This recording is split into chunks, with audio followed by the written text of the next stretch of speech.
minute. I just wanted to keep you on this issue of relationships, because you specifically cited in 2010 and again today around particular big moments of national crisis, government could work very well. I think you said then that when minds were concentrated on a major issue, there was cooperation. Yeah. Obviously, the biggest major issue we've had in recent years has been the COVID situation. There was evidence given to the COVID inquiry, although not as much as there should have been, that senior advisers in the Sturgeon government saw it as an opportunity for a rammy on the Constitution. If you had been First Minister during the COVID pandemic, would you have carried out government in the way that the Sturgeon government did? I certainly wouldn't add that person as anywhere near being a senior adviser. I mean, it struck me, the person you're talking about is Liz Lloyd. It struck me as one of the most revealing thing I saw in that was that somehow, amid all the missing WhatsApp messages, one message which managed to be somehow miraculously retained was the one that referred to Boris Johnson as a expletive, deletive clown. Now, listen, your constituents, my old constituents, many people might agree with that. But I cannot believe the COVID relatives watching that inquiry wanted to hear that, or for that matter, the Scottish Secretary addressing things in the way he did in giving his evidence. I mean, the last thing COVID relatives want to hear is what politicians think about each other. What they want to hear about is what they actually did in terms of addressing the thing. So, as far as that particular case is concerned, that particular person would have been 1,000 miles from being a senior adviser. And on that exact point about messages being retained, I appreciate you were in government in a period maybe where WhatsApp wasn't quite such a key part of our day-to-day life, but electronic messaging was in different forms. Did you retain any of your messages from that period? And are you surprised about how few have been retained by the current government? Well, I was interested to hear that some people claimed there was practices back to 2007 to delete messages. That's the first I'd heard of it. And I actually checked with Kenny MacAskill and Alex Neil, two ministers at the time, whether they'd ever heard of that policy, and they hadn't heard of it either. I conducted everything through my private office. Not because I wasn't, well, actually, probably because I wasn't that electronic savvy at that time.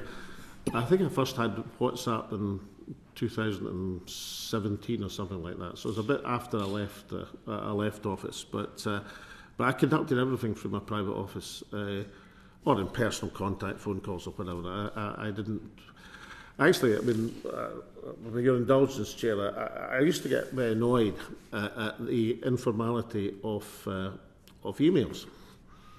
And we had a whole succession at one point, not particularly important issues, but of FOIs which showed civil servants emailing each other about the football results. Harmless enough stuff. So I said to John Elvidge, I said, what would be the chances of banning emails in the Scottish Government, right? And so John said that perhaps that would be a bit adventurous to ban them totally, but perhaps we could have a pilot in one of the departments. So John organised a pilot somewhere in, I think, the Historic Monuments section with 3 people in it. And we weren't being entirely serious, but I was just trying to get across the fact that I didn't think it was a great idea for civil service and official correspondence to be talking about, hopefully, Hearts beating Hibs, but if it was Hibs beating Hearts. Right, so just one more time, if I may. Like, this is all very interesting and even amusing, but like, we're trying to stick to 25 years of devolution, and Mr Salmond's accounts thereof. Well, and the reason I'm asking the question is because obviously part of the importance of intergovernment relations is how we communicate with each other and the methods in which that's used. And I'm asking the questions because, of course, there's been a wholesale deletion of messages. So that intergovernmental communication during the pandemic is very hard to figure out because there's huge parts of the records that don't exist. And I'm asking Mr Salmond if he ever... Can I just finish can I finish the question? Sure, Mr Salmond? Because the reason I'm asking you, obviously I'm not asking you to account for Nicola Sturgeon's messages, but I am asking you whether in your time in office you retained any of the messages between your ministers. Of course, Humza Yousaf and Nicola Sturgeon were both ministers in that government. So what was the retention policy then? Well, there was no policy for deletion, as I've already told you, and I was surprised to hear John Swinney and Nicola Sturgeon say that there was, or they had been advised. And who knows, maybe a civil servant did say that to them, but not to my knowledge. There was certainly no policy in my administration for deletion of messages on the basis that we heard during the COVID inquiry. I myself did not use informal messaging at all, because I felt I had a private office and that was what I should do.